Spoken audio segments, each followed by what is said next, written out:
l'heure de la chronique, c'est bon pour la santé avec le docteur Serge Rafal. Serge, bonjour. Bonjour Ilana. Serge, vous nous parlez ce matin des huiles essentielles dont on dit, c'est vrai, le plus grand bien pour leurs vertus notamment anti-infectieuses. En effet, Ilana, les huiles essentielles constituent l'aromathérapie, une branche de plus en plus utilisée de la phytothérapie, principalement contre l'infection, mais pas uniquement. Certaines d'entre elles font merveille pour leurs propriétés relaxantes, stimulantes, digestives et j'en passe. L'aromathérapie, c'est une méthode récente. Le terme est récent, mais pas la méthode. Les huiles essentielles sont utilisées depuis l'Antiquité, mais elles ont trouvé leur place en médecine vers la fin du 19e siècle grâce à leur activité antiseptique et ont fait une véritable percée auprès d'une partie du corps médical et du grand public à la fin du 20e siècle, offrant une alternative à l'antibiorésistance et au fameux slogan « les antibiotiques, c'est pas automatique ». Oui. Alors comment passe-t-on des plantes aux huiles essentielles ? Les huiles essentielles, qu'on appelait auparavant essences de plantes, sont obtenues par distillation et entraînement par la vapeur d'eau ou par extraction à l'aide de solvants.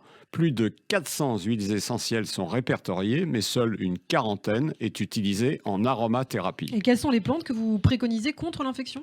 8 essentiellement, Ilana, la cannelle de Ceylan, les eucalyptus, le girofle, l'origan d'Espagne, le ravinsara, la sarriette des montagnes, le titri ou melaleuca, le thym.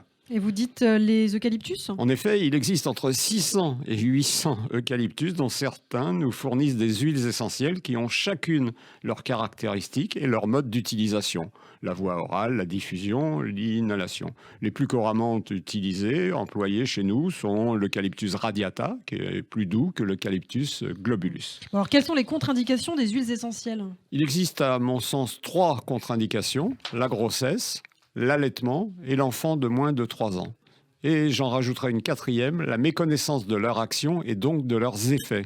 Les huiles essentielles sont en effet des produits puissants, parfois dangereux car toxiques, qu'il ne faut donc manier qu'en parfaite connaissance de cause, pas en automédication approximative ou fantaisiste. Et elles se prennent par voie orale aussi. Les huiles essentielles anti-infectieuses s'administrent principalement par la bouche, vous avez raison, avec une tolérance moyenne, leur goût et leur odeur sont prononcés.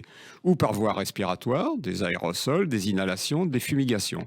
La posologie moyenne pour un adulte est de 2 gouttes, 2 à 3 fois maximum par jour. Si vous avez l'estomac sensible, vous pouvez les utiliser par voie cutanée. Vous déposez sur la peau du talon 1 ou 2 gouttes d'huile d'amande douce sur lesquelles vous versez 1 ou 2 gouttes de l'huile essentielle choisie. Vous massez légèrement, le mélange pénètre très facilement et agit aussi vite que par voie orale, sans les inconvénients digestifs. Alors qu'est-ce que vous nous dites pour conclure, Serge ? Alors que l'homéopathie est facile d'utilisation et sans danger, même chez les bébés, les huiles essentielles sont plus difficiles à manier et nécessitent un apprentissage ou un accompagnement.